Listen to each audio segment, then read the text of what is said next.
Good morning, everyone. The Baker Fairburn Hockey Show is live here on September 16th, 2025. Been a little bit, but there's no rust here. Matthew and I have been talking regularly throughout the offseason, just not with you all, but we're back in the saddle here for a new season of the Baker Fairburn Hockey Show. I'm your host, Kris Baker, here as always with your trusted Sabres writer from The Athletic, Matthew Fairburn.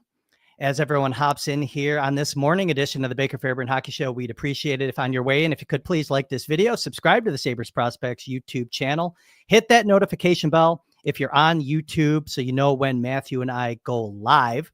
This is being streamed out to X this morning. We like to pump it out there. We won't always pump it out there, so make it a habit to hit the YouTube channel. Come on in. There's a few people already here in the chat this morning, and we hope that it does fill up here on this little pop-up event on a Tuesday morning as we end this summer. And of course, as always, to complete the plugs, you can find the Baker Fairburn Hockey Show on Apple, Spotify, wherever you get your podcasts. You could please leave a 5-star review. Matthew Fairburn has been busy this summer, writing plenty of stories, and he has more to come over at theathletic.com/Sabres. You can get in-depth coverage of all of your favorite sports and teams at The Athletic. And there is a current deal right now as the NFL season has gotten underway, as well as the NHL here with training camps opening this week. You can get The Athletic for the very affordable price of $2 a month for your first year. So today on the Baker Fairburn Hockey Show, Alex Tuch's contract remains an open issue heading into the season. The Sabres did some work this offseason, but we want to ask the question, what is the state of the roster here on the eve of training camp? The Athletic over the summer released their front office rankings as voted by the fans, and I think we'll get into that. The Sabres, as you might expect, didn't do so well in that. But first, the Sabres over the weekend, or late last week, I should say, made a surprise signing with 29-year-old netminder Alexander Georgiev coming into the fold on a one-year deal for $825,000 AAV. Georgiev's appeared in 303 games. Matthew Fairburn, over the course of his 9-year National Hockey League career with the Rangers, Avalanche, and last season with San Jose. Matthew, let's just start there. Or, since it's been a while, it's been over a month, before we get into Georgiev and the goaltending situation, how have you been ending your summer? Let's just talk about that real quick before we kind of get into the nuts and bolts of this Sabres roster. Yeah, it feels like summer's been over for a bit because I've been back at the rink. And once you're back at the rink, school's in session. Post Labor Day feels like the end of summer to me, but we've gotten some good weather, gotten some good, chance to get some more outside time. Went to Borderland this weekend to check out some music. So then last week I was in New York City for our preseason meetings for the Athletic NHL staff. So ready to hit the ground running here. And it feels like we already have been with the Prospects Challenge, this Georgiev and Luukkonen news, the Adam Mayer news last week as well. So it's been busy. And tomorrow, Lindy Ruff and Kevin Adams will speak to the media. They'll be speaking at about this time. And Thursday, they'll be back on the ice for practice. So it feels like I've been slingshotted right back into hockey season here. So it feels good. How about you? It's been, look, I think that a lot of people have been asking, where's the podcast? We had intentions of getting started a little bit earlier. I've been dealing with some personal stuff as well as some travel. So that was kind of the reason for the delay. I think we have most of everything behind me now and we'll be ready to go for a regular frequency. But no, it's been a great summer. And I'm just like itching to get back as soon as, Bill's training camp was fun and everything like that. But it's just, once that happens, I'm just ready. Like that's the signal to me that it's time to get the hockey chatter going. So it's good to be with you here this morning. And I'm just ready to dive right into it. So Georgiev, very peculiar. I was in Chicago last week when the news happened, looked down at my phone. I'm like, it's kind of weird. what does this mean? There was no reason for them to just go out and add, at least on the surface, right? Alex Lyon comes in, you have UPL, you have Devin Levi sitting there, but this was an indicator that maybe something went down. And I think that there's a reason behind this signing, not on a PTO, but a full 1-year deal. What's the story there with what brought Georgiev to Buffalo? Yeah, full 1-year deal and a 1-year deal with same salary, whether he's in the minors or the NHL, which indicated to me something to your point. And the next morning was able to, short on details, but pin down that Ukko-Pekka Luukkonen is dealing with some sort of injury. And so this signing was in response to that, sort of being described as a tweak. This is some added insurance. I don't know that they have a clear timetable yet on Ukko-Pekka Luukkonen, but I don't think you sign Georgiev if you're not thinking that there's a chance Luukkonen misses some time, in the regular season. So I think goalie was one of the biggest questions on this team heading into the season, whether Luukkonen would bounce back, whether Lyon would be a good enough 1B if Luukkonen does slip up, in some of the same way, how ready Devin Levi might be for some spot duty. Now you throw Georgiev into the mix, a guy who's coming off not a great season, splitting time between Colorado and San Jose, but does have, in the not too distant past, some really good results on his resume. Yeah. This is not I had the same reaction as you when the signing came through. You thought, okay, this is not a AHL level goalie, right? This is not some guy to split time with Devin Levi. This is an NHL, despite his results last year, a guy who is an NHL goalie at that number is an NHL goalie too.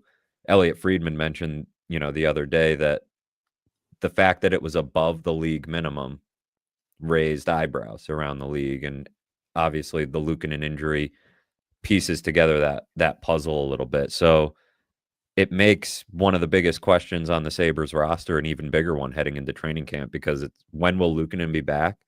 Is this going to be a few days to start camp? Is this going to be something he's dealing with? We've seen this, right? That last year, Dahlin got hurt on the first day of training camp. To me, I think that was probably something he came into camp with, right? Like, look around the league. I think Mackenzie Blackwood is coming into camp with a little something. So the Sabres moved quick. I actually like the move. That regardless of what's going on with Luukkonen, if there's a chance he's going to miss time, act quickly and don't rely on Levi to bridge the gap. This is the opposite of what they did when Jack Quinn got hurt, right? It was, well, he's going to be back in December or January. We're not really sure. And we don't want to block him when he does come back. Zach Benson goes into the lineup. No, don't mess around. You need to win. Not saying Georgiev is a Vezina caliber goalie, but he is a guy I think that gives you a better chance than Devin Levi. Maybe the competition in the preseason changes that. Maybe Levi's really ready and Georgiev doesn't look great. We'll see, but this is at least a proven, to some extent, proven commodity that adds competition, and maybe when Luukkonen's healthy, adds some competition. I don't think they have a solidified goalie situation, so you got to act quickly, and they got probably the best guy left. Yeah, it's kind of a bummer for UPL. Obviously, this was a big season for him on quite a few levels, and now you just have to make sure that it doesn't linger, whatever it is. I think a healthy UPL, regardless of his results last year, just makes the situation better if you have another goaltender there, because of the uncertainty with Georgiev, Alex Lyon. You don't know what you're getting with the new additions. And, I still think that UPL is the most talented of those guys, if healthy, and he can get his rhythm back and get off to a good start, get his confidence rolling. Now, all of a sudden, that's going to be delayed a little bit. We saw this a couple of years ago with Topias Leinonen, and when he was with JYP, injury to start the year and just couldn't get it going. He got healthy and couldn't get into the lineup and couldn't get into rhythm, and they had to eventually put him back down on the junior team for a little bit. And different league, different situation, but we've seen it before, what it means when a goalie can't get off to the start and can't get into rhythm in mid to late September. So you got to hope that it doesn't linger long. And then it leads to all these other questions with the goaltenders. Would they carry 3? I had Would that it thought. be right? Would it be Levi and Georgiev down in Rochester? I know what you're saying, and I'm with you. He's not signed to be an AHL goaltender, but if you don't keep 3, one's got to go. Yeah, Unless you make a trade, if right? everyone's healthy, he will end up there. I guess I didn't immediately see the name and think that this was a, Malcolm Subban type who is like your Right. veteran backup, your Sandstrom. He's a different level. He was an all-star at one point. I mean, I know all-star, but he had some good numbers a couple of years ago. And the numbers too, right? Georgiev. Oh no, Georgiev was not signed to be the backup in Rochester. He signed But he may because of end what up you there. learned and what you Yeah. reported. Okay. But he may end up there eventually. Depends on, but I think this shows you that there's uncertainty, and I don't want to speculate on, at least publicly, what the injury might be for UPL. But, so I think it's beyond a tweak. Clearly, I think and if a it was tweak just a tweak, you could bring in a suggests PTO guy. Like, right. you know what I mean? And they have a lot of bodies at goalie, right? And you have Levi to get you through the preseason if that were the number one concern. So a tweak, that language suggests something muscular, soft tissue in nature, right? But who's to I don't say? want to speculate. It could be It could be anything. It could be back, it could be hip, it could be, whatever it is, it's something to monitor heading into camp. And I think, you could make an argument that they have the worst goaltending in the Atlantic Division on paper. And that is, I think, it's something to look at. It's something to monitor throughout the season. And it's, it's going to bleed into other conversations we have here today. But I think the handling of the goalie position has been one of among, a handful of Kevin Adams' biggest weaknesses as general manager, going back to Linus Ullmark. And, I just feel like they've had a lot of missteps at this position, and it's put them in this spot where, one injury has kind of put them in scramble mode. Could this tandem work out? Let's say it's Lyon and Georgiev to start the season, I guess that would be worst case scenario, right? Is that Luukkonen's injury lingers. I mean, it could work out. These guys have, some results. They don't have long track records, though. These aren't proven commodities, and there have been proven goalies available on the market over the last handful of years. And so that's why I point out Adams' handling of the position, because, I mean, even Luukkonen was like plan C the one year that he broke out. They almost stumbled upon that by accident and then extended him. There was no real plan when Ullmark left, and they got nothing in return. And as proven goalies became available at different stages over the last few years, I think there was some hesitancy to block Devin Levi or scare Devin Levi off from signing, and then red carpeting Devin Levi to the NHL not once but twice. And now you're in this spot where look, it's a random position at times, right? Year to year, there's a lot of variance.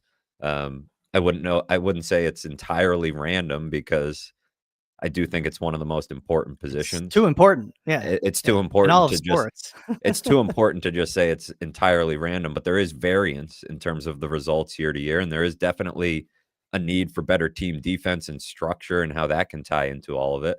But you do at least have now 2 guys that have been there, and they're older, they're experienced, they've played in the playoffs, both of these guys. So I like that piece of it, but I think you can make a pretty strong argument that they have the worst goaltending in the division, and that's not great heading into the season. It's kind of funny. So organizationally, they're at a very interesting spot with the position also. And there is a trickle down effect that could happen here, that likely will happen, with them being kind of forced to bring Georgiev into the fold now, because you have Leinonen and you have Scott Ratzlaff turning pro this year. And I think without Georgiev, you're looking at Rochester and you're saying, okay, Levi, you can stash him there. He can be the guy. And maybe you're in a shuttling situation where you kind of flip flop on a monthly basis. Maybe, Lanin and Ratzlaff can flop between the Coast League and the AHL, and they can kind of get some exposure and kind of share the workload and also get starts down. They have greater opportunity to play more games if they're down in the Coast League. Now, we don't know what's going to happen. They might be in a position where both Ratzlaff and Lanin might have to spend majority of their seasons in the Coast, which maybe isn't an awful thing. Now, I know that whole situation is probably the furthest thing from Sabres fans' minds, but you're bringing up, at the top, at the top club level, they probably have the worst goaltending in the division. And I tend to agree with you.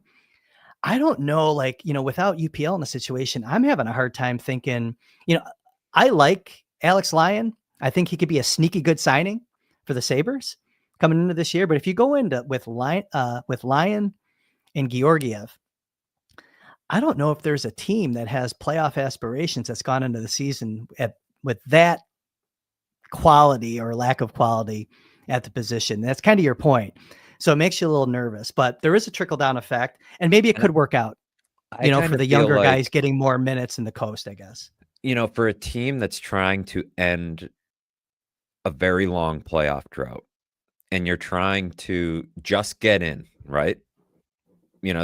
The idea of the Stanley Cup is far-fetched, almost foreign to the conversation around the Buffalo Sabres. You're just trying to get in. And to me, when I look at some of the teams around the league, that 6, 7, 8 spot, right? There's a lot of,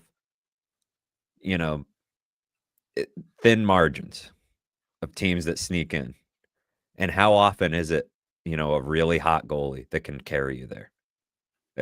Think about what a really good goalie can do to your regular season, just stealing games for you night after night, keeping you in games, especially when you're a team like the Sabres that can score. One of the highest scoring 5-on-5 teams in the league last year. One of the ways they probably could have ended this drought at some point is to just have a really good goalie. Easier said than done, but like I said, some of these guys have become available. I mean, John Gibson was floating around for a while, and you can say what you want about his results, but the high end of what you can get out of that guy is pretty high end, right? And so guys have become available at times. You had Ullmark that you developed. I was just going to ask you, do you think they would have made the playoffs by now if they had kept Ullmark? Probably, right? I mean, probably. Yeah. If they had kept Ullmark and, the team that came up a point short, I mean, he's good for a point. I would think so. I mean, he became a really good goalie in Boston. So it's not that they didn't try under previous GMs, right? With Robin Lehner and some other things, but it's goaltending. Is it that simple? The drought, all the things that have gone wrong. Think about when this team was really good. Think about Lindy Ruff's best seasons. I mean, the best Sabres teams were carried by their goaltending. Ryan Miller, Dominik Hasek. So I don't know. To fumble that position the way that they have and now be rolling the dice on 2 journeymen is it's interesting. It could work. I mean, Vegas a couple years ago, was kind of piecing things together on the fly, even in the playoffs. I mean, the Panthers went into the playoffs a couple years ago with Alex Lyon. But I would argue, I think the most overlooked aspect of Florida's cup run, the last couple of years, the way they've strung together this potential dynasty in the making, I think the most overlooked aspect is Bobrovsky. Everybody wants to talk about the taxes and the sunshine and the Reinhardts and the Kachucks and Barkov. I think you trade goalies, and Edmonton might have 2 cups. Bobrovsky's been that good in the playoffs, and so he's stolen some games. Yeah, I think this team would be a playoff team if they had an all-star goalie. The Sabres at some point they would have ended this drought, and so now you're, can you get high-end goaltending from Lyon and Georgiev, we'll see. You're going to need to play really good defense to help these guys get confidence and get into a rhythm early in the season. Georgiev last season, by and large, his shittiest statistical season as a professional. 31 games, at least, after ending with San Jose, the San Jose part, but actually the whole season, really. 875 save percentage with the Sharks, 3.88 goals against average in 31 games. That was, I think we know for good reason. The team was overmatched. They were angling for another high draft pick, et Don't the cetera, et Sabres cetera. usually Does light he this come guy up? back, though? Well, they've lit up a lot of guys with Rangers Well, bullets on their Shesterkin they usually resume. light up. Yeah. I feel But like they've lit up Georgiev a couple times. I'm Maybe not I'm sure. wrong. I guess where I was going with this is that, is he hungry to come back? Should be. And he's got, he can lean into the experience that he has. Does he have a mindset? Has he reset? And does he come in here with a fresh start and kind of that growth mindset and have something to prove, something to think about, I don't think it's a stretch because he does have so much action on his NHL resume. So something to think about, but certainly, bringing it back to Luukkonen, you just have to hope, if you're Kevin Adams and the rest of the team, that it just doesn't linger for too long and you can get him back practicing, get him playing ASAP. Because I think that's for just the overall betterment for the team and the competition in the goalie room as well. So let's just shift gears, Matthew. We kicked off there, but good 15, 20 minutes on the whole goaltending situation. I was taken aback by that development. So good digging on your part to kind of confirm who was injured and kind of what the story is there and the reason behind the Georgiev signing. But let's bring it to Tuch here a little bit. It seems like the past couple of times you and I have been together, we've talked a little bit about Alex Tuch. You've been leaning into some sourcing that you've had where it just seems like what you're picking up is that Tuch does want to be a Sabre, but it's peculiar to me anyways, that this deal is not done yet. So I'll just kind of float it out here. Distraction or not a big deal as of September 16th, that Alex Tuch is not yet signed to a contract extension with the Buffalo Sabres. It's approaching distraction for me. I think it becomes one. Look, this is a team that has not dealt well with distraction. I think that's safe to say over the last few years. And so any situation like this encroaches on distraction. And I don't put that on Tuch, right? I don't think he's the type to want to be a distraction or create a distraction. He's handling his business the way he should handle his business. But the closer it at what point should fans start to worry? Somebody asked me that in a mailbag, and I said, if they start playing games and he's not signed, regular season games, you can start to worry a little bit, I think. It doesn't mean he's gone, but we know how the mood is around the Sabres or how it can be in December, January, right? After a few months. If things don't go well, that's going to change anybody's psychology about this situation. Like if you're Alex Tuch and he has expressed, an interest, a desire to stay a Sabre, will that change a couple months into the season? And the reason I say it's a distraction or has the potential to be a distraction is because you have an extremely young team that is, whether you want to say they're now experienced, right? Like the youth doesn't necessarily matter from a hockey standpoint. I could buy into that a little bit because of all the games experience that these guys have.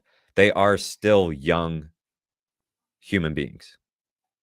And they just saw JJ Peterka in the summer say, I'm not going to sign here. I don't want to be here. Get me out of here. Got what he wanted, right?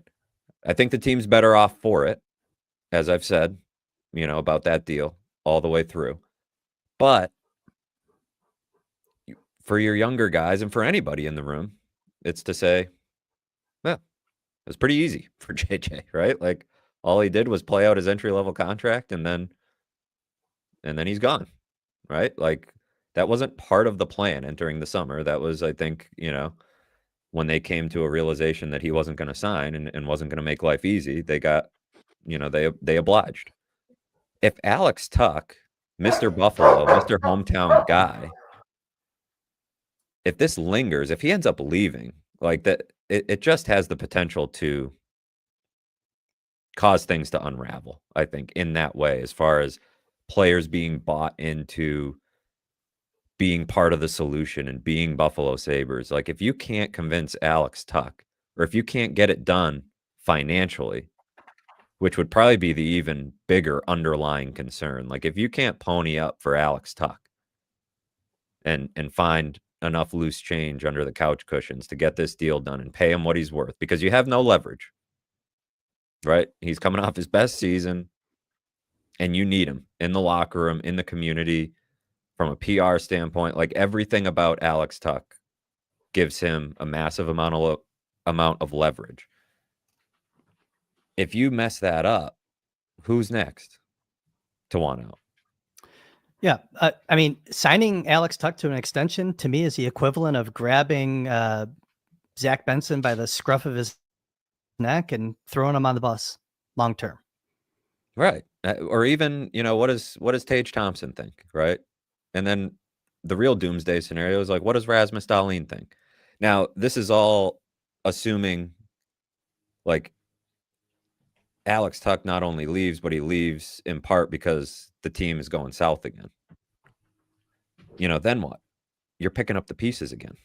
And theoretically, the next general manager, I would think, is trying to patch something together and keep everybody on board. So it's so important that it's, to your point, a little puzzling that it hasn't gotten done. It's puzzling because I think, they started talking pretty early when they could. And I would think by now the framework in term and dollars is probably reasonably close. I think that it's hard to argue, again, because your point about leverage, Tuch has it. So what is the holdup, right? And it's more, I guess, just throwing it out there, like trying to figure it out. To me, it could be maybe the allocation of dollars.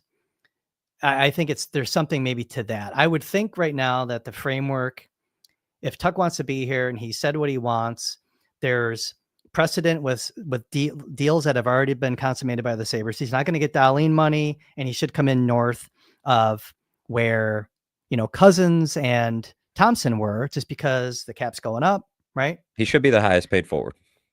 He should be higher paid than Norris. Right now it's Norris. Yeah. He's so that just puts him under over 8. Yeah. So that puts him over 8. Right. And I think, so yeah, what's the holdup? I guess, like, to your point, it should be close. And I do think it becomes a distraction. Like, I think this week is go time. Honestly, I'm not trying to be dramatic about it. You can't take it in to the season. You can't get it done. You cannot, under no circumstances, get it done. If it goes into the season, he becomes the top name on trade boards. He becomes. Yep.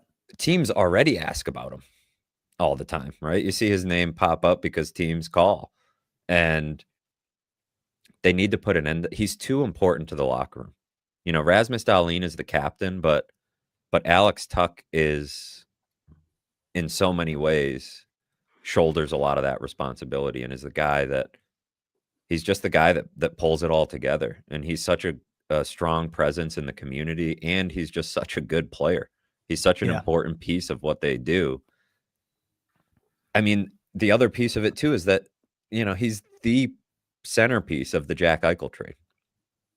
Right? Yeah. And the Jack Eichel trade is sort of the defining moment of this era, of this Kevyn Adams. That was when it all began. In some ways. And if you're left with Peyton Krebs and Noah Ostlund and Jordan Greenway, I guess, was a piece of that deal because they used one of the picks for Jack Eichel.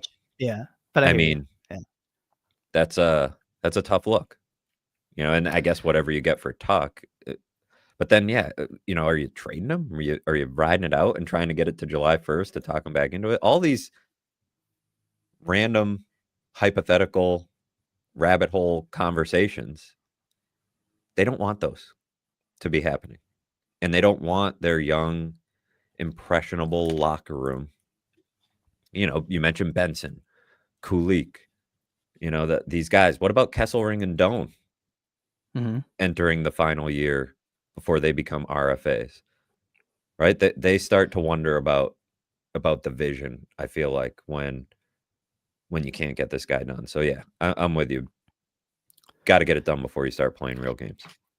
And I don't expect Alex Tuch to be, I think he'll be a professional about this as it plays out. That's, I think, just the type of character that Tuch brings to the table.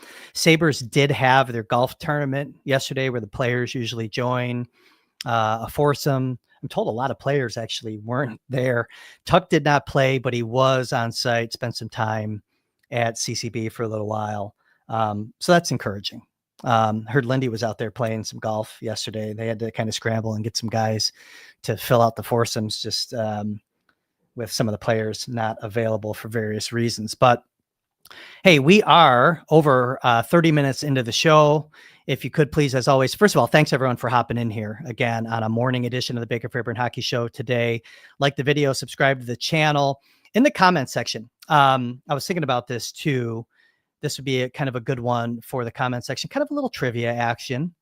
Might as well just get this out of the way now. I was reading Orca Weissblatt, a minor league player from a pretty, large hockey family, 3 brothers, Ozzy, Oasis, Ocean, they all play professional. Orca was playing for a team down in Athens, I believe it was, or Atlanta. Last season, passed away this week in a car crash. Got me thinking though, about siblings. And in the comments section, I can think of 5 sets of siblings that have played for the Buffalo Sabres.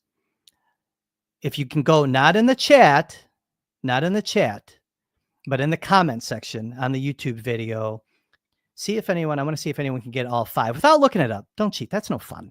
Off the top of your head, if you can get in there and list the sets of siblings that have played for the Sabres. I have 5. I reviewed them with Matthew. Matthew, of the 5 that I named, how many were you aware of? 2. Okay. So don't say them. Yeah. All right. Yeah. So that's the over under to beat for people. Can you beat Matthew Fairburn? But I got 5, and I think that's all of them. I really do. Pretty solid with my Sabres history. Not like, not the best, I'm sure, but I can name 5 off the top of my head. I'm pretty sure that's all of them. If someone gets 6, then I'll give you a free subscription to the Sabres Prospects YouTube channel. How's that? All right. Anything else on Tuch before we move on? Because I kind of want to talk about this roster coming into camp. Are there holes? We talked a little bit about goaltending already, but I think that the proper place to start with this is scoring, right? Peterka moves out. Team defense and effort and energy seem to improve with that return and Josh Doan and Michael Kesselring. But what's your comfort level? I guess let's just start there on the forward ranks, and maybe what questions do you have with the forwards, with the Sabres ready to take the ice here in a couple days? I'm okay with what they have up front. This is a team that scored a lot last year, and while they didn't replace the Peterka production, I think they have enough, to get there, right? Josh Norris, if he's healthy, he can fill the net. Kulik theoretically should score more. So should Benson. The number one guy, though, that I think could really impact that bottom line is probably the one I have the most questions about, and that's Jack Quinn. Yeah. Where exactly? I'm fascinated and have been for a while about what it's going to look like when they take the ice for the first time. And we might not see, it's not going to be like last year where they were getting ready to go to Germany and Prague and Lindy Ruff just rolled out his lineup on day one, basically. But I think we should get a pretty good idea pretty early on. I don't think you want to mess around too much if you're Lindy Ruff. I think you want to get an idea of who's playing with who and get some chemistry going, because I would say in almost every case, there's a chance that it's going to be new guys, right? Maybe they roll out the Benson, Kulik, Thompson line. Maybe. If they don't, then you could almost say that every line will be new in some way, other than maybe you would go back to McLeod, Greenway, Zucker. But there's new guys to sprinkle in throughout. Danforth could be one of your fourth liners. Doan could play almost on any line, in theory.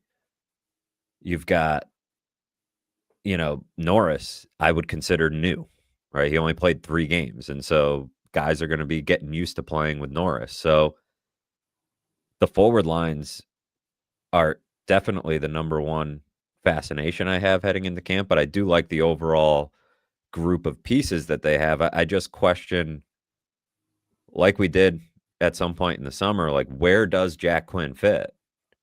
And what are they going to get out of Jack Quinn? He looks a little bit stronger. Looks like he had a productive summer of training. The skating really needs to look a lot better than it did, especially early last season, for him to make an impact. But this is another guy that I could see anywhere, and this maybe is part of the problem with the Sabres, but I could see Jack Quinn anywhere from top line left wing to sitting in the press box on opening night. I think all of those are in play, and he could sprinkle in anywhere else, but he's probably the number one player to watch heading into camp. As the offseason has progressed, regardless of what we hear, we're hearing positive reports about the conditioning, strength training that Jack Quinn did in this offseason. I've elevated him up the lineup for me. I just don't know exactly how you can make it happen, but I'm kind of encouraged by what I've heard about him. And here's the thing. Peterka, a lot of guys can play both sides. Wing. Okay, the Sabres are definitely stronger at right wing than left. Quinn's a right shot. I think he kind of fills the Peterka gap positionally. And here's why. Peterka was much stronger playing left side by the way that he entered the zone, likes to go deep. He'd go into the corner, go almost beneath the goal line, and throw that puck back into the slot. He did that a lot. That was always the hallmark of his game going back to when he was a junior player. Did it quite a bit in his brief stint with the Sabres. Quinn's skill set's different. As a right shot, I think that he can help you with your depth on the left side. I like his stick in the middle of the ice because of his shooting skill, and he just plays the game differently than Peterka. I think that that's kind of where he fits. I could see him getting a look up top with Norris and Thompson. Got to try it.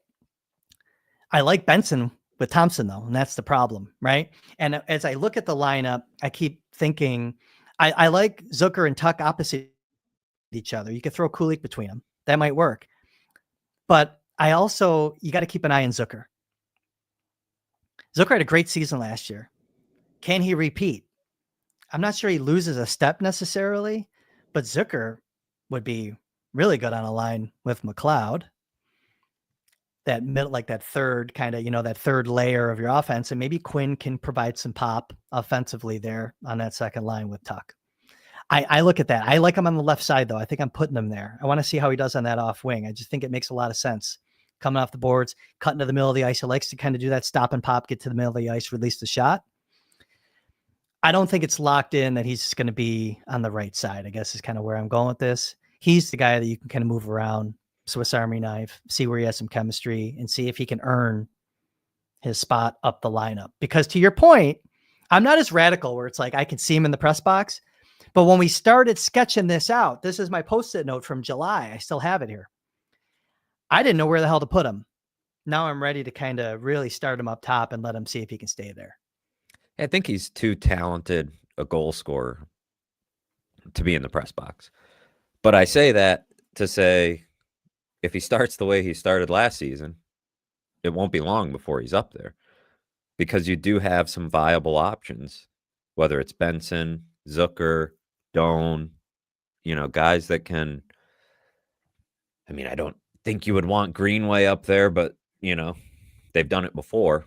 Tried to push him up the lineup and be kind of a space clearer. You're looking for chemistry. To your point, you're not looking for the three best players. It's the one thing I have. Yeah, it's not Some Sega or PlayStation. Yeah, right. It's the I one still thing I say have. Sega because I'm old man. Sega was, Sega kicked ass. the high bar that nobody's cleared since. But you have Quinn, Norris, Thompson. You do have three shooters Mm-hmm. in a sense, right? Like these guys are goal scorers. These guys are players that can shoot the puck and want to be, shot heavy. I kind of want to have a veteran, at least one veteran with Tuch. Like I don't want to have Tuch dragging around two kids. I don't think that's necessarily fair to Tuch, although Tage, it worked out pretty well for him with Benson and Kulik. So I think it's going to be really fun to see how they put it together, personally, because I think the defense is kind of boring. It's like they could mix some things up, but it feels like there's a pretty obvious way to set up that group. And the forwards, I could come up with 5 or 6 different ways to shuffle it up, maybe even more, considering all the new pieces they've added. And maybe that makes them a better, more balanced team, because when we talk about defense, we're talking about the 12 forwards as much as we're talking about the 6 defensemen, I think. And creating a team that can, that doesn't have holes, that doesn't have lines that are getting caved in. And, if you play better defense and get better goaltending as a result, you're going to close the gap on the other teams at the bottom of the playoff picture there. It's pretty crowded at the forward ranks right now. Malenstein looks like he could be an extra. I don't know. Krebs, we'll see. We'll spend a lot of time talking about the top 6, but there's a lot of questions to be answered in the bottom 6 forwards too. But, Prospects Challenge just happened. Do you see anyone that was in Rochester or played in the Prospects Challenge taking a run at a spot? It's pretty crowded. Is there anyone that's going to put some heat on that group? I just don't see spots up for grabs unless you're willing to, give up on Malenstein. Like, I don't. And he plays a very specific role that I think is more useful in spot duty. Roseanne didn't have a point over the weekend in the Prospects Challenge and wasn't really impacting the game consistently. Michael Leone said he wanted to see him dominate the tournament. I didn't feel like he did that, personally. Like, we've seen guys dominate this tournament. We've seen guys stand out. We've seen Benson start his push for a roster spot. We saw Savoy kind of really push the pace a couple years ago. We saw Kulik last year dominated. Looked like he didn't, just stood out. Like, this guy doesn't belong on the ice. Like, he's an NHL ready player. I didn't see that. No. This weekend. Actually, I would say Merca was the guy that looked to me like this guy is. Yeah. I mean, I'm not advocating for him to be in the NHL anytime soon, but I was like, this guy I can picture, holding his own, just from a physical and movement standpoint. Osland had some moments. I mean, I'm more concerned with what these guys do against NHLers also, right? Like, I'm not trying to say they have no chance because they didn't blow the doors off the Prospects Challenge. I don't weigh it that heavily. If they can stand out in the preseason and see how they look against NHLers, but I don't see the room, to your point. I'd rather have the Peyton Krebs of the world because I know the role he can play. You're not looking for somebody to plug into the top 6 necessarily. I said this to you when we were talking offline, but Consta Helenius is of the forwards the guy that I can just easily picture and project to the NHL compared to Osland and Roseanne because of his attitude, his size, his physicality, his He's just willingness to. engaged. Yeah, he's He just could play wing, engaged. he could play center, like, you can move him up and down the lineup, like, I can see that. Roseanne, it feels like he was drafted sorta to be, like, a top 6 scorer type, like, when you're drafted that high, that's sort of the best case scenario. Now he feels like maybe middle, really more like 3rd line. He's got a good defensive stick, he can skate, he can shoot, like, but still trying to see consistent, like, engagement and, like, attitude and strength in his game. Maybe, going pointless over the weekend will light a fire under him to level up when main camp starts. Osland, you can see as a top 6 projection for sure at some point, but still undersized, right? And still, can he hold up? And can you, as the Sabres, as a team that needs to win, once again rely on inexperience? So No, they're going to have to really wow the Sabres. And I think you can already see hints of, and it's different situations because it's goalie, but look at how they handled the goalie situation. Like, it's got Lindy's fingerprints on it, right? To say, no, I'm not doing it again. I'm not relying on an unproven guy. And so at forward, is he going to have the same attitude? I would guess yes, right? Like, I would say, why go to Osland and Roseanne unless Osland is just lighting the world on fire in the preseason and looks like a real scorer that could maybe plug a hole high up the lineup. Otherwise, force a what is the deal. point? Yeah, I mean, it could force, in a good way. It's a good problem for Kevin Adams to have flexibility to go out, see if he can make his team better somehow. Just get a goalie. Goalie is probably the answer of like, where is the concern? And we talked about that at the top. Bringing it back to the forwards real quick, because I agree with you. Like we mentioned Mallenstein. Can you do me a favor? It's going to be very hard to crowbar this in to Kevin Adams' press availability, but you know where I'm going. Can you see if he's going to say back Mallenstein's name right this year? It'll Or be is he going to interesting. stick with Mallenstein? See if you can crowbar that in there. If Jonah Bronski, I know he was watching earlier. Jonah, maybe you could jump on the grenade and try to get Kevin to say back Mallenstein's name when he does his media availability on Wednesday, tomorrow. Wednesday. Yeah, tomorrow. He'll be All right. wrapping it up at about this time. Yeah, fire a question in there about the competition for the game day actives, right? Who's getting a jersey? His name will be in there, I would He'll think. just start saying Beck, BM. He doesn't have JBD to kick Yeah. around anymore. Maybe let's go No with BM. JBD. Yeah, that's tough. That's tough. No, so I think a lot of questions, and we should leave some meat on the bone there because I think we'll start to get some, hopefully some clarity soon. I think to your point, Lindy he's going to have to tinker around with some things, but I'm kind of curious to see what he kind of rolls with, in at least the top 2 units or the top unit at each group, because the Sabres are going to have 3 groups on the ice to begin things this week. Usually one featured line in each group, I would think, just kind of split it up. I don't know.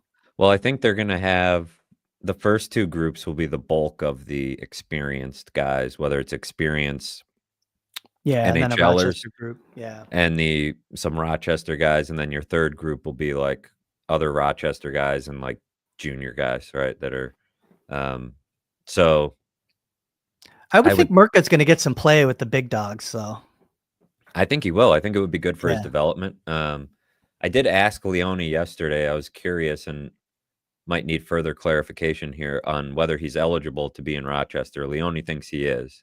He said that decision will be made, above his pay grade, but he does think he's eligible because he was loaned, So maybe. yes. So yeah, this happened with Alex Nylander a couple of years ago. Okay, so Nylander played in the OHL, was drafted out of the OHL, but when he went to the OHL, he was on loan from his Swedish league club. Same thing with Merca. Merca began last season playing in the Czech league, and I believe it's if he had a contract, because a lot of players over in Europe have junior contracts also. That is not eligible for this conversation. If Merca had a extra liga contract, which I think he did, then he was loaned to Seattle. That would make him eligible for Rochester. But here's the thing: it should be null and void. It should be moot. He's not needed in Rochester. I would argue that send him back, let him go play 32, 33 minutes a night, maybe more.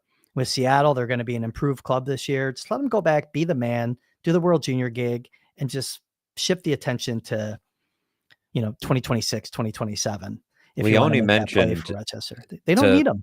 to piggyback on your point there, he was talking about comparing it kind of to Consta Hellenius coming in as an 18-year-old, and he said it's easier for a forward to hide in pro hockey compared Mhm. to a defenseman. And so on top of the idea that they don't really need him in Rochester, there's the idea that let him go, he's a defenseman. This is a different path than some of these forwards have taken. So maybe give him, another year to dominate. And he's talking about being more physical, and we saw some of that this weekend at the Prospects Challenge. Like, go do it in a league where you are physically dominant. Feel what that's like. I mean, he's going to be physically dominant almost every step of the way. Yeah, just go push some 'Cause guys around every yeah, night, and rack up some then it penalty becomes part of the minutes. mindset every Yeah, time you put the skates on. don't worry about your penalty minutes. You're all the way out in Seattle. Kris is the only one watching you every night, right? In Saberland. So go out there and really, find that mindset to dominate. I think is probably the best move. But I just see a guy that I'm impressed. I was impressed. I came out of the weekend thinking this is the guy with the most upside in the pool right now. And that's, obviously considering that Kulik and Benson have graduated. I throw Devin Levi into the prospect group, and I think Mertka has more upside than anybody. He looks It's like a a guy that could be a top pair guy one day if he's developed properly. And I think this could, lead us into another conversation that I see bubbling up in the chat, and it kind of ties into something we had on the show sheet. But if you got more Mertka thoughts before we move No, on. I just want to say it's a huge developmental opportunity to put an 18 in the AHL, but they don't need to. And Merca just is part of this. I may have said it, right after the draft. Right shot defenseman. It's kind of that almost that elusive thing for so many organizations. It is the strength of the Sabres prospect pipeline right now. Right shot. Mertka, Sturbach, Kleber, Komarov, and there's another one that I'm missing. Bedkowski. Thank you. Bedkowski. It's pretty big group there. Big in length, height, skating ability. There's a lot there. Honestly, in my head, and they don't need to rush. And that's another reason why. Just let them all breathe. I'm kind of looking at, if you're looking long term, right? When Mertka's fully developed, this is a guy. I'm starting to wonder, like, okay, how does this guy fit next to Dahlin, right? Because Dahlin's going to be your cornerstone. He's going to be here if things are going okay. He's going to be here for a long time. And so when I'm looking at right-handed defensemen and evaluating these guys in how they play and how they're developing, I'm thinking, can this guy fit, with Dahlin? Or, like, can this guy fit with power, right? Be Like, great with power if Kesselring can be more of that defensive anchor that could actually move up. And this is ambitious, I know. Move up and play with Dahlin. Right. That would be really cool. When I'm thinking about the puzzle pieces, that's how I start to think about it. And Mertka has definitely, I love his attitude. I love the way he on the ice, he was talking a lot of trash. He was involved after the whistle, like, not timid at all.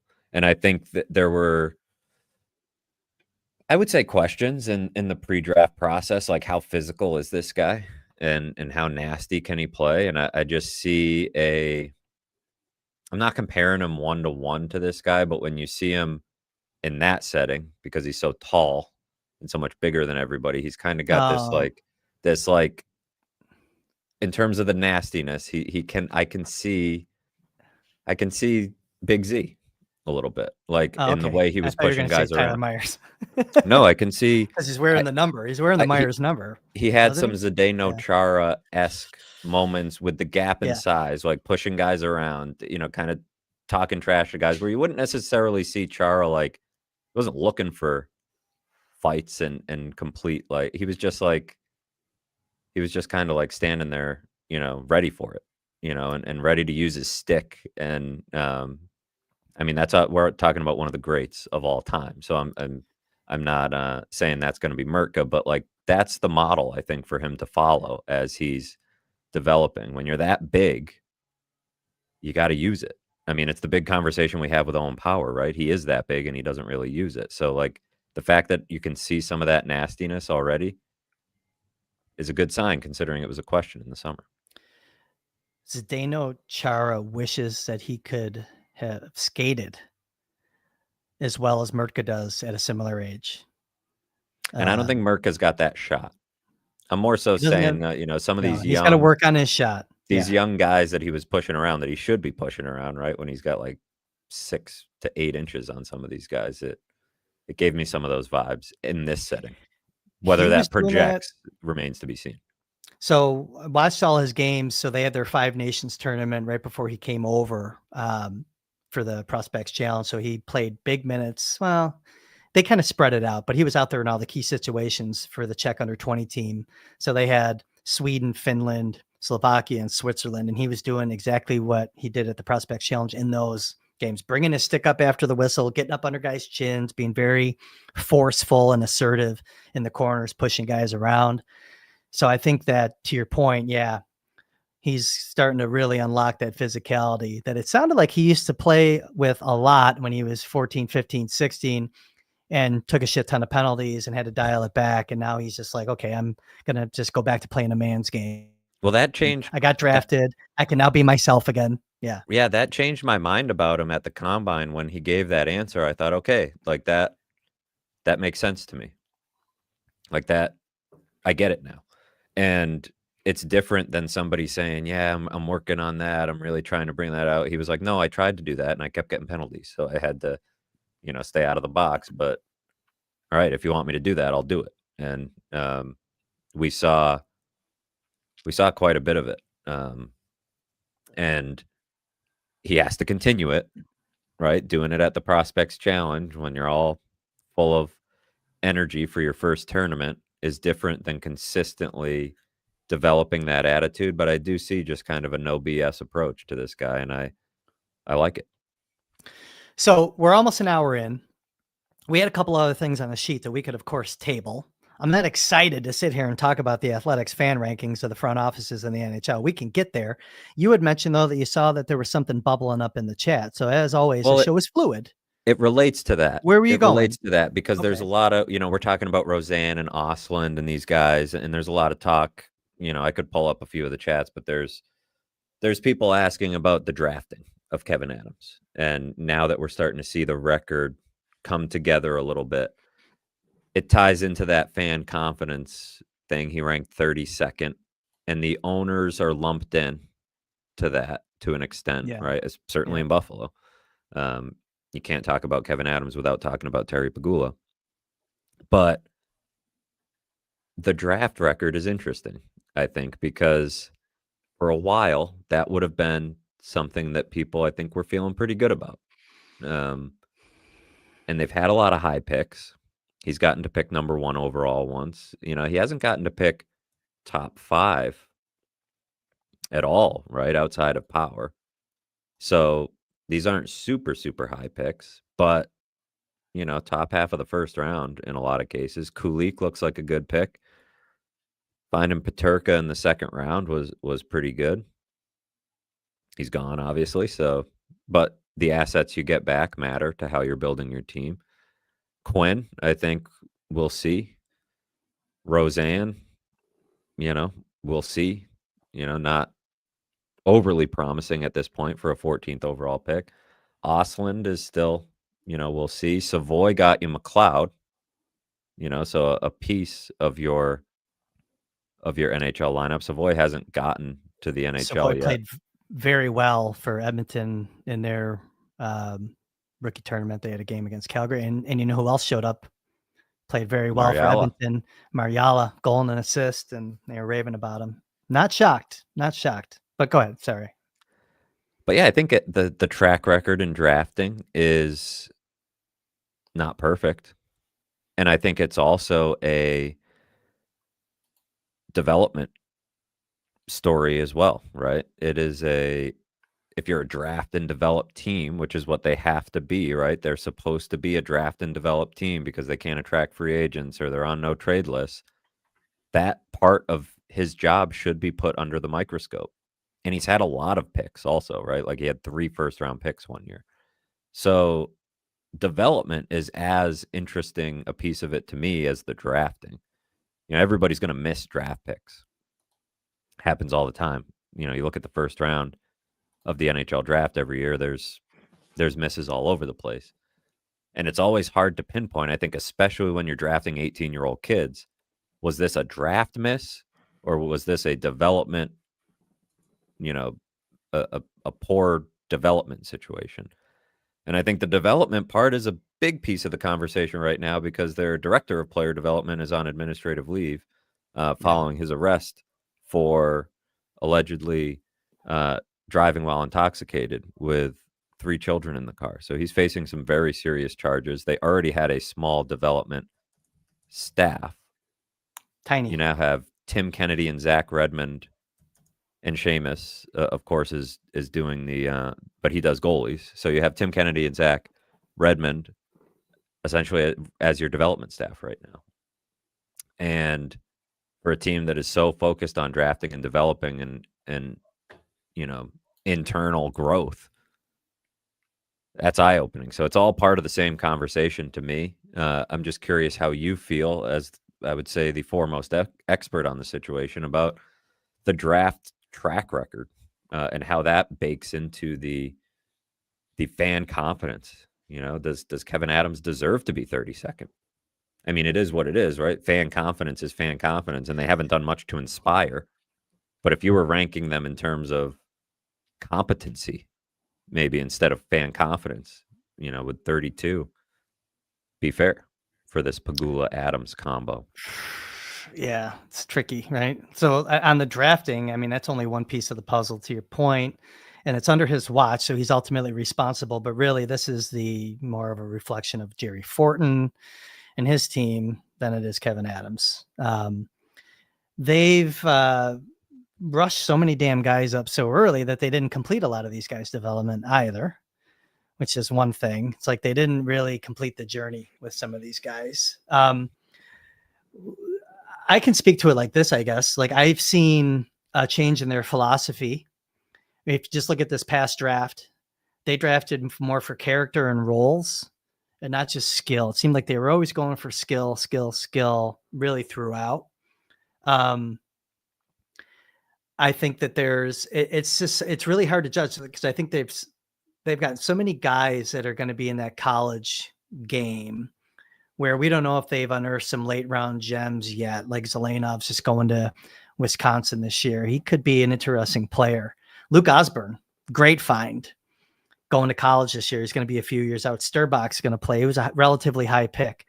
Poltapov, I love. You know what I mean? He's already 22. He might not be 24 until he comes over. I think the jury's still out. The development, though, to your point, that's tricky.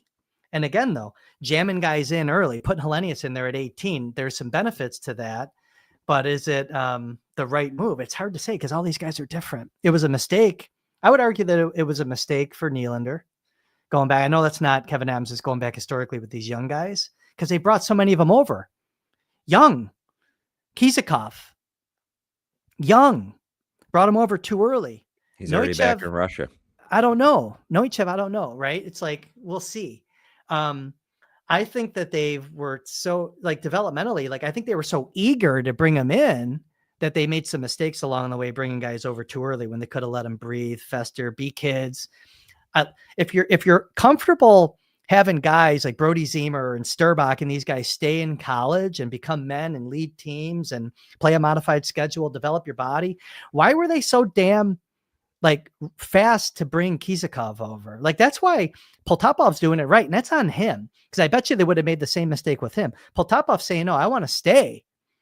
I want to stay like Kaprizov did and Panarin and these other guys. I want to be polished by the time I come over. He has NHL aspirations. Yeah, so saying, it's kind of, I'm not coming over here to to play in the AHL, right? Like He's not going to ride a right. No, he's not going to ride a bus. Right. You know, No, like, and he just got a nice raise. He's going to make some good money. He's going to buy his mom a new place, and he's going to, and he's got unfinished business at home. And well, so the so I don't know. Kisakov situation, I think there was an element of like, let's get Kisakov over, and that'll convince the other guys to come over, right? And they're try to start to create this like, but short-sighted on Kisakov's part, and short-sighted, like, it's a second-round pick, right? Like, he's a second-round pick, and Yeah. it just and unfair to Kisakov too. In that first year that he was over, there's like nobody in the building that speaks Russian, so like you're in terms of, you talk about development, like you're bringing a guy that's too young, he's so skinny that they're having to miss games and practices just so he can lift. Like, And then he's gone before you even have a chance to see what he is. And of course he's not going to be in a good headspace after a while when he's not playing a bunch and he's in Rochester, and he's he had some of his countrymen come over, but he didn't have KHL experience. Okay. Like Neuchev at least had a full year playing for Yekaterinburg. He had a full year. Novikov had more than a year playing in the KHL. So I guess it's hard to talk about like the development without kind of hitting on the fact that they rushed. I would argue that they brought Roseanne over maybe a little early. That's why I'm wondering, like, what was the rush with Hellenius? Again, it worked out, but I mean, would he have been better served to kind of sticking Has back? it worked? Did it work out though, right? Like he played well, but like we don't know if it worked out, right? Like we don't know. I think in a lot of these cases, it's like, I mean, Devin Levi is another great example of what you're talking about, rushed in a different way into the NHL lineup. Did Quinn and Peterka play long enough in the AHL? Hellenius is still World Junior eligible. Right. I mean, like we're going to lose sight of that because he was here as an 18 playing in the AHL. So, I mean, with Roseanne, by the way, like I think it's worked out. He's become a very good AHLer, but we got to remember, like when we're criticizing him for not taking the step, is how he was young when he came over. We didn't see a lot of 19s. Wahlberg, young. Well, and I think in Roseanne's case, Kulik was obviously really young too, but like from the second he was drafted and he stepped up to that lectern to do media, I was like, man, this guy looks like a man. Because not everyone's the same. Exactly, right? Like he's physically, it's like, okay, this guy can handle it. Roseanne, the number one question was like, this guy is small. He needs to get stronger. He needs to, and Osland, I think to your point about Poltapov, right? Like player driven in his case, right? Is that he wants to stay there. Yeah. Whether he ever comes, who knows, right? And they don't lose his rights. So it's like they don't lose his rights, so there's no rush. Yeah. And whether he comes is still probably a legitimate question, but like that's player driven. Osland, to a degree, I think was player driven as well. He said immediately after he was drafted, I plan to play 2 more years. He stayed back to build his body. He said that. He said that right away. Yes, he had that plan in his head. So, would they have brought him over also? If they had, kind of had their way. Maybe. So Probably. I mean, so the development model, isn't that what this was? The Kevin Adams idea?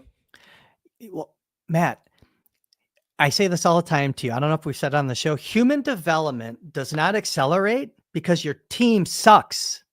And I think they tried to make that happen. They tried to rush it. So long story short, in a very roundabout way to answer your question, I think they've learned a little bit, maybe. Well, we'll find out if they learned that they don't have to rush the development, that they can slow cook some of these guys. And they really got to understand the player. They got to understand the maturity level of the player also, and their experience level to determine when they bring them over. And I guess it remains to be seen, but I hope that Kevin's learned a little bit, or at least the the development staff, what's left of them. Kevin's really making that decision though. Oh yeah. I think, and by the way, that's what kills me about Mariala. He did it the right way. drafted out of the queue. So came from Finland, went to the queue in his draft year, got drafted by the Sabres, played one more year in the Quebec League, went back to reset his development in Finland, had 2 great years, and then they don't sign him. What's going, like, that's the question that now look, Mariella may not be anything at the NHL level. We don't know, but we're also talking about, look at the Sabres roster right now. We didn't even get to it. Where's the playmaking centerman? Right. That on the roster. And you have Ostlund who can be a playmaker. Who was that secondary layer? It could have been a guy like Mariella. Yeah. And it, like you said, it may be nothing, right? He may not be an NHL player. Who knows what happens? Develop them though. But develop and give yourself a shot, right? Give yourself the lottery tickets. And when your whole model is draft and develop, and I mean, that's what Kevin Adams, if there was something he had on his resume, it was that, right? You know, running the Harbor Center and the Junior Sabres and understanding. I mean, that's what I think Terry Pegula was wooed by in some way, right? Is this idea, okay, not only can we do this, you know, that's financially sound, right? When you're relying on young players and you're developing and all that, but hey, maybe if we can be more efficient at this, you know, this will be better financially and be better from a hockey standpoint. And so I think it's fair to put it under the microscope because it's a big piece of what was supposed to be, you know, Kevin Adams' calling card here. And there's been a lot of cases of little missteps along the way and little, you got to win on the margins if you're playing that game. You got to be the Dallas Stars, right? Like they're the gold standard, it feels like, in terms of, is it drafting? Is it developing? I don't know, but it's working, right? They're finding guys and those guys are making impacts and they don't draft high. They don't draft high, right? Like probably the best pick / development so far that the Sabres have had is Kulik under Adams, I think. Maybe Peterka, you know, a 68-point guy in the second round by 23 years old is a pretty good, but he's gone. So, traded up to get him. That was their target. They targeted him, went and got him, and he it was good. And JJ proved them right. And Kulik, you know, what was it, 28th overall, I believe, you know, late first round, and he looks like he's becoming a player. Benson is another one that we didn't mention that I think we're both really confident in Zach Benson and the type of NHL player that he's going to become. Yes. But was that handled the exact right way? No. Maybe not. And will it, you know, he probably has the makeup and the skill set where it doesn't really matter. But could he have benefited from more time in junior hockey? Probably. Yeah. You know, playing in the AHL, coming up. You know, we have people already talking about Zach Benson like, you know, he needs to score more. And it's like, he's like 20 years old, you know, like, yeah. But you're already under that spotlight when you're in the NHL. I understand why people are saying it because the conversation is that he might be the number one left wing. And so, yeah, he does need to score more. But it's like you're already putting that pressure on him because of the situation that he was thrown into. They should have had somebody that they signed to replace Jack Quinn. And Benson could have been back in junior hockey that year. So we'll see. I think we're starting to get to the point where you can really pass judgment, though, right? Because this is year 6 of Kevin Adams. And that's a lot of drafts. That's a lot of picks. That's a lot of guys that should be impacting your team in a big way when you're picking high. And, I mean, Owen Power. We didn't mention Owen Power, but, like, his development, handing him the contract, right? Like, yeah, a lot of what we're talking about here is handing stuff to guys that haven't necessarily fully earned it or they aren't fully ready for it. And I think Power falls into that bucket too, right? Like, not saying he needed to be in Rochester. I don't think he necessarily needed that. Might have helped. But the contract piece is a big one to me. You know, handing him big money, you know, it's a calculated risk and one that, you know, could still pay off. But how did that impact his development from a pressure, expectations, or maybe just a fire standpoint? I think there's signs that Kevin's learned from his mistakes in his first term on the job. His first term. Yeah, his 5-year term. His first 5-year term. I don't think I think there's nobody signs that in he the learned from chat, his mistakes. nobody voted for a second term. No, I know they nobody didn't. voted I know for they him. didn't. And there's no arguing with them either about their vote. Okay. I think there's signs that he's learned. So I would he hope. didn't want help. You talked about it almost, you implied, or actually I think confirmed, he didn't really want help when he took the job. Right? He didn't build this little army around him. Then he goes out and he gets Jarmo Kekalainen, brings in Stahl, admitting that he needs more brain power in that room. That was one thing. I alluded to it earlier on a show this summer. I think the trading of JJ Peterka to me is kind of a milestone, even though he had his hand forced a little bit, with it being Terry Pagula's favorite player, with it being a very important piece and the production and trading up to get him and all the stuff that they did. They loved JJ. They loved JJ, but actually doing it and like getting rid of him and making the trade, I think was part of Kevin's development. Going out and getting Georgiev and not repeating the mistake that they made when Quinn got hurt a couple off seasons ago. I think there's signs that maybe he's ready to become maybe a little more competent, but we'll see. I enter every season giving players a clean slate, and I don't care if the chat wants to roast me for it. I'm giving Kevyn Adams a clean slate coming into the season until Thanksgiving. There's still a timer. We could have a countdown to Thanksgiving in the upper left-hand corner of this video every time we do a show, because that is still kind of the first checkpoint in the year. But we also have no choice. If what you and I thought mattered or what the fans thought mattered, he wouldn't be probably in his job. We have no choice. Well, I think what's interesting to your point about whether he's learned, developed, starting to do the job a different way, I think you could make an argument that he has spent perhaps too much energy in his first 5 years worried about public perception. I don't even know it seems like pretty cut and dry that he has, right? At this point, maybe there's something freeing about, like, it doesn't matter what he does or says. Like, his approval ratings are in the tank. In some ways, that would maybe be freeing, I would think. It's like, well, why bother worrying about it? Because there's only one thing that's going to change it. And I don't even know if getting to the playoffs is going to totally change it, frankly. But quit worrying about it. And just go and do it at this point, because it seems like every time he talks, every time he does anything, there is skepticism that he has earned. There is, extra critique. There is people that, don't like what he has to say. He's earned all of that. And so yes, at this point, why worry about what people think? Quit spending that energy. And maybe that helps you make.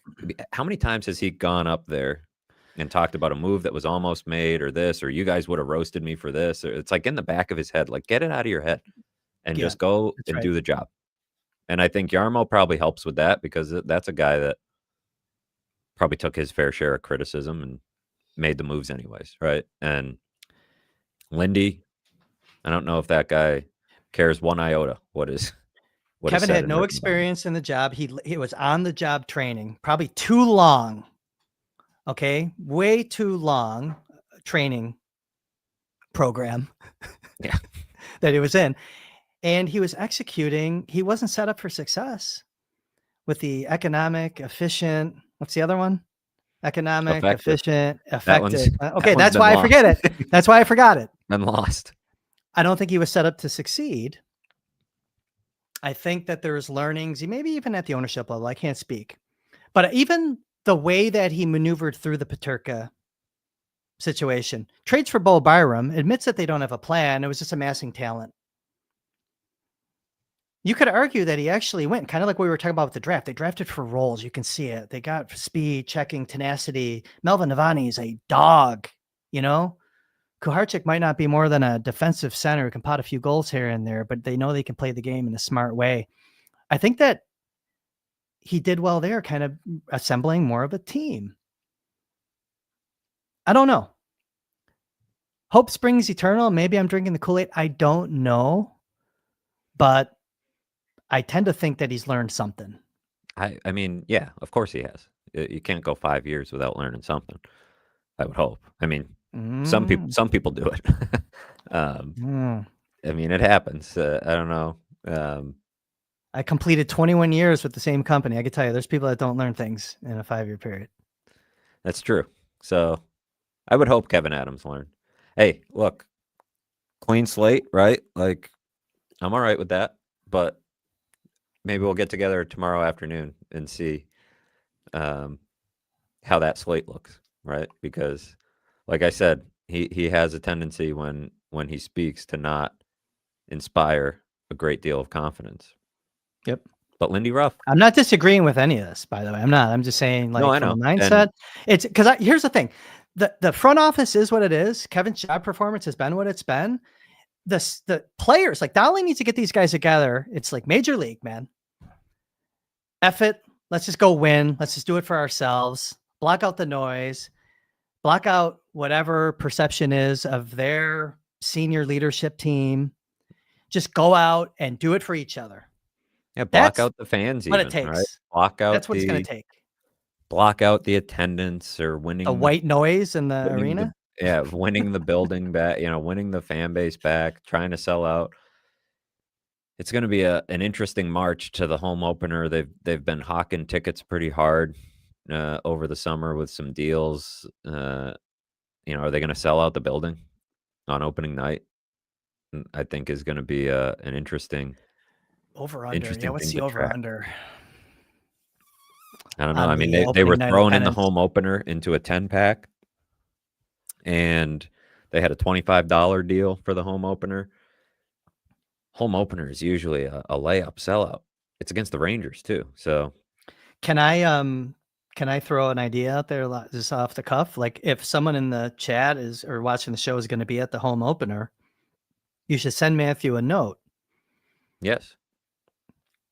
Because maybe there's an opportunity. I think that's going to be a really interesting story, just given the attendance issues. It's kind of a follow-up to a piece that you wrote at theathletic.com just about the challenges with the market and the Canadian fan base. That was a really good piece of the many that you've produced. Well, and what was the number that Pete Goelli gave when he updated on season tickets? It was not a great number. 9? I think it was around, he said around 9, which to me says maybe a little bit under 9, right? Like, yeah, they're rounding up. I don't know. He didn't seem like overly concerned about it, but I thought it was a pretty alarming. I thought it was a pretty alarming update. Like, that's not necessarily a viable number. I'm looking it up here real quick. He said hovering around 9,000, somewhere in that neighborhood, which to me says probably a little bit under. Not a good number. Not a good number for a team that used to have a wait list and a sellout streak. So we'll see. It's going to take a lot to earn those people back. I think it's going to take more than a little hot streak early in the season. People got Bills fever, but it is approaching dire straits. Like, it's depressing. It's disappointing. And that brings us back a little bit to Tuch, right? It brings us back to the idea that there is so much riding on this season. This is more than about like just a drought, right? Dude, that was my argument all along since July, was get it done early for public perception, for consumer confidence. Can't let that linger, man. It's disappointing. Hey, Matt, we're an hour 24 in. Besides having a full bladder, I don't have anywhere to be. You want to get in? You got anything in the chat before we kind of wrap this up? And as you kind of do that again, I just want to encourage everyone, if they came in late, hit the like button. It matters. It gets this podcast in front of more eyes and ears. Subscribe to the channel, and in the comments section, see if you can name at least 5 sets of siblings that have played for the Sabres franchise going back to 1970. I have 5 off the top of my head. Don't know if I'm missing one. I'd love to see if someone can do 6. I did see someone in the chat that said the Primos. No, Keith Primo did not play for the Sabres. Wayne did. Wayne, former first-round pick. Out of what? Owen Sound? Owen Sound? Keith Primo type, huh? Yeah. Where did Wayne Primo play? But I'm going to let you drive the chat if you don't mind. Wayne Primo played for Owen Sound. Still got it, kid. Still got it. 1994. We're old. If you have fresh questions, throw them in the chat, because I was so wrapped up in the conversation with Kris that I wasn't starring as I go as I usually do. We touched on a big theme of some of these questions as far as like the drafting and developing. There was a lot of talk about that. Some people had some good line suggestions. Yeah, and a couple show topics too coming up. I mean, we will get together again soon while you're doing this. We will get together again soon, I think, to just kind of recap the media availability that Lindy Ruff and Kevin Adams are going to have tomorrow. I don't imagine a show tomorrow unless something just totally bonkers happens down there, but we will get together again quickly. And we will have to do our bold predictions show again, which I think will probably align. Matthew, I'm assuming, are you writing a predictions article this year for the Athletic? Perhaps, yeah. Perhaps. I've got okay. I don't usually try to ask you to open the kimono too much about what I feel like I'm scarred because last year I predicted Quinn to get 30 goals, and now it's tough to get back in the ring sometimes after you have one like that. Not that I was the only one predicting it, but it's still. Yeah, chase the chickens, Rocky. Get up on You got to get back. You got to get back in there and take another swing. I'm gonna throw this one up from Andrewsy because it really is my my real fascination heading into camp is these forward lines. He's going Norris between Thompson and Benson, Kulik between Tuch and Zucker, McLeod between Doan and Quinn, Krebs with Greenway, and open competition for the other spot. And then I think the betting favorite for the D pair is Dahlin, Byram, Power, Kesselring, Samuelson, Timmins. Yeah, I still want to see the Byram. I still want to see a little flip flop Power Dahlin. I want to see it once. But and then the open for business spot from Andrewsy. I'm assuming that's going to be Danforth, Malenstein, and maybe a rotating cast of characters there. A couple of the Rochester highlight guys in preseason to see if there's something that sticks there. Kozak, maybe. I mean, maybe. I think it's easier to see Kozak having a role than Ostlund or Roseanne for me. I mean, because we saw it, and interested to see how he looks coming into camp. Very much a further down the priority list subplot, but I think Tyson Kozak showed well last year. So I agree. I don't see any problem with what Andrewsy put together. No, I like that. Lineup. There was some talk when we brought up Eichel, the trade, right? The trade of, if you lose Tuch, you don't have much left from that trade.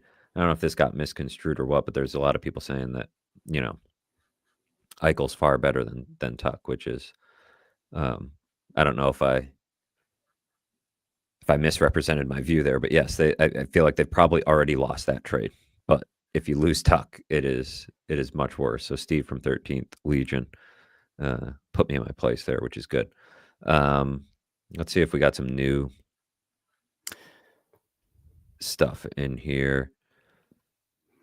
Yeah, I'm sorry to put you on the spot. I generally will glance at the chat, but it's hard to kind of stay engaged, to your point, in the conversation that we're having, especially for our audio listeners. We have a lot of people that listen to this podcast on Apple and Spotify and some of the podcast apps in particular. We try to be mindful of that because every now and then I'll get in a comment or whatever saying I don't read chats, and that's why. But Steve Noble, who will be D-man number 7 and 8? Who are you looking at there? Well, I have my answer, and you have yours. Go ahead. JBD is gone. So go ahead. Who's 7 and 8 for you?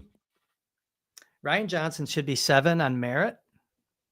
And Bryson's got his work cut out for him with Jones. I don't think it's a Novikov thing. I don't think it's a Metza thing.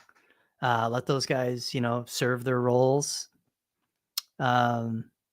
Johnson on merit should be the 7D this year. That's another guy, and I put him in the Kozak bucket. Yep. I want to see what he looks like strength-wise. Skating is incredible. He's smart. He's no nonsense. Physically, where's he at? In terms of playing that way, Lindy Ruff wants his defenseman to play. He didn't even get a shot last year.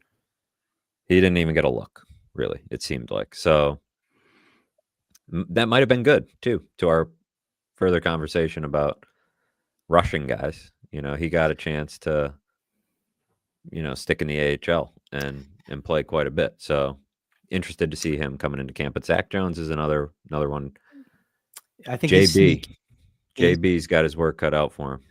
I agree. It's going to be kind of interesting to see how they maneuver through that. Because he likes to, he's happy not playing. Right. Friend of the show, Dan Meyer. Question: will Kevin Adams appear on ice and be introduced at the home opener this season? Fascinating question. Or will they have him up in the press box and not say his name?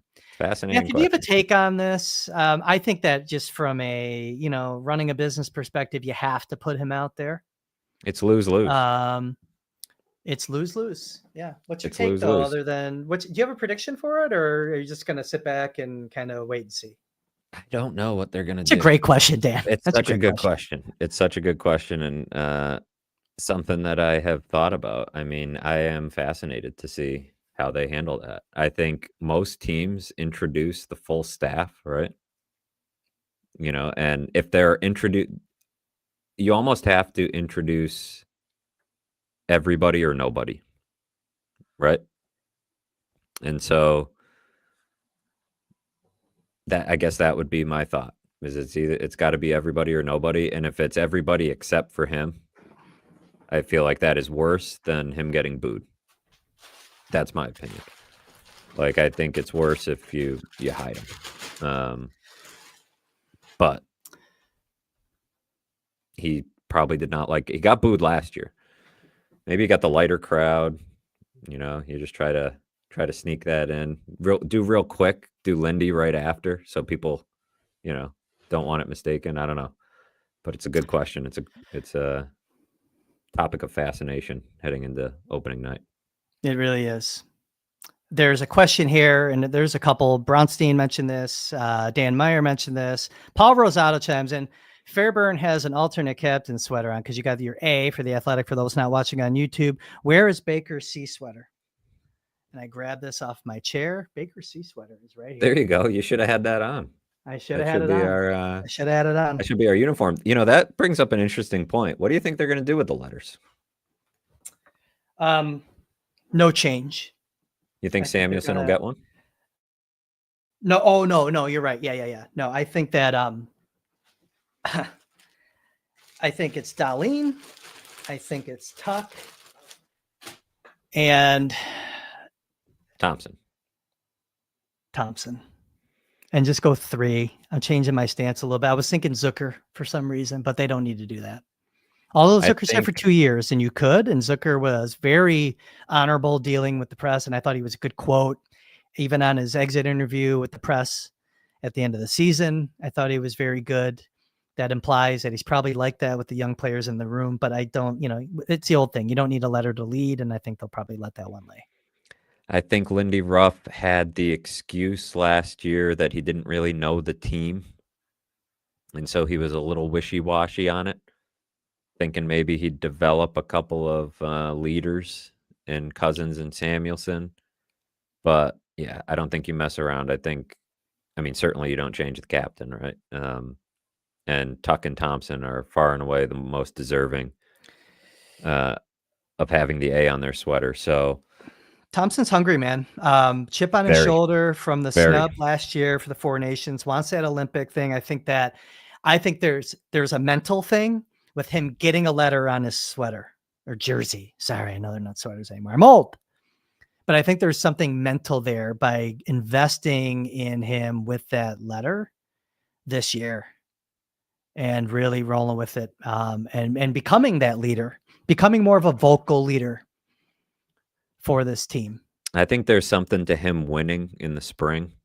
I wrote something a week or two ago about, sort of the 10 questions that'll define whether this team can end the drought. Number one at the top of my list is like, how good can Tage Thompson be?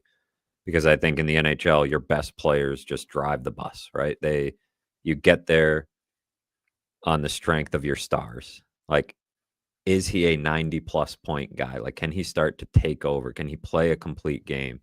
Can he stay healthy is probably a big question, because I think the reason he hasn't reached that 90-point mark again is because of health. And, it is somewhat of an interesting conversation of like, does he play wing or center? Does that change your opinion of how these lines can come together if Lindy decides to put him back at center? I think he's probably a wing. Lindy seemed pretty emphatic about that at times last year, but that was, when he still had Cousins. And, does he feel differently about his center depth and maybe want to try something out there? But Thompson feels like there's another gear that he could find. And even if it is solely the hunger to get on that Olympic roster, which I think he is a strong, strong chance to be on that roster, I think that will drive him. And winning, Kesselring mentioned it, Doan mentioned it, like winning at Worlds, even though it's not the NHL playoffs and it's not that level, it's not the Olympics, it's not Four Nations, like feeling what that feels like to play in those games, to be a part of that, to play in big moments, that'll drive him. I think it drove him when he even got a little taste of the Four Nations and got to hang out for a day, like being around that and being like, geez, this is what I'm missing out on. Like, imagine the conversation around Tage Thompson if he were on a winning team, like he were in those big moments. And people know Tage Thompson nationally, but if he was playing in mid-April on national TV on a Sunday afternoon or whatever, like that's when you really get to raise your profile. And so Yeah. I feel if he can stay healthy, like 90 points, it's like, I feel like if Tage Thompson hits 90 points, it may be oversimplifying. It probably is oversimplifying, but if he hits 90 points, things are going well. And there's a chance this team can compete for a playoff spot. Nope. Good take there. Good take there. Matthew, I think I've reached full bladder status at this point, and it's also lunchtime, pretty close to it. So I think let's end there. Appreciate your time today. Appreciate everyone's time today. And I got to give a shout out. Steve, 13th Legion. He was on fire in the chat all day. I see as I'm scrolling through it. We'll just throw one rando up here for him. When we were talking about Pete Gwelly's comments on the season tickets, Steve, 13th Legion says, no, he actually meant 9. Like there are 9 season ticket holders left, not 9,000. Somebody made a comment, which is actually a good one. I think the number is bigger than 9, just for the record. Well, somebody had a comment in there that I lost, but it's actually a good point, is that like 9,000 is not a great number, right? Like in the big picture, but 9,000, considering this is the smallest American market in the league, the second smallest market in the league behind Winnipeg, and the team has missed the playoffs for 14 straight seasons. Like when you actually think about it, I think about this a lot when I walk into the arena some nights and it's like, damn, there's like 12,000 people here, which is not great, right? That means there's 7,000 empty seats, but I'm like, damn, there's still 12,000 people here for this. Like, yeah, there's still a lot of people who care. I mean, look at the chat and the numbers that are watching this, just a couple of schmucks talking the day before Sabres training camp. Like, it is sometimes incredible when you think like, yeah, there's still 9,000. Like, it could be a hell of a lot worse. And in a different market, it would be a hell of a lot worse. So we'll see. Hope springs there's still some eternal, civic pride there. Yeah, there's still some is civic pride there. And I think that and if this team gets off to a good start, they're capable of it. I believe that this team is capable of getting. They were in a playoff spot at Thanksgiving last year, and they are a better team now than they were 12 months ago. And the analytics people in the industry seem to, I don't want to say bullish. We'll get into that, I think, in our projection show, our predictions. I think that's a good one to put a pin in, and we'll get together again. I mean, Lindy and Kevin are going to talk tomorrow. That might warrant a little pop up, and They're going to be on the ice. We're going to get some answers to some of this stuff. So yeah, we probably should wrap it up so people have time to listen to this before some of it's obsolete. Yeah. It won't Good be call. totally obsolete, but the lines will come out soon. Okay, Matthew, do your plugs. You can find me at theathletic.com/Sabres. Best place to find me. Fill up the comment section. And I'll have plenty. I'll have I had something up wrapping up the Prospects Challenge, some of the things I saw from some guys there, working on a couple of other stories ahead of training camp. We'll definitely have plenty of reaction to Kevin Adams and Lindy Ruff tomorrow, and then right into training camp. We'll be having takeaways and risers and fallers and all sorts of fun stuff as we get some real hockey action, to write about after 5 months of non-hockey action since the end of the regular season. So excited to get rolling. I'm feeling pretty good. I didn't feel a lot of rust today. So I think that's a good sign for the season ahead. Good to see your face again, Matthew Fairburn. Good to see Steve 13th Legion coming up with another chat here. You can read it. It says best part of the season is the 22 seconds before we go down 1-0 in the first game. Second best is the return of the Baker Fairburn talking stick puck. Maybe we need to change the name of the show. Rolls off the tongue. Appreciate everybody coming in here. Yep, absolutely. For Matthew Fairburn, you can find me on social media, X, Twitter, at Sabres Prospects. I think you guys know that by now, hopefully. I'm Kris Baker for the production crew who's going to go and walk my dogs for me while I'm emptying my bladder. Thanks, everyone, for hopping in. We'll see you again next time.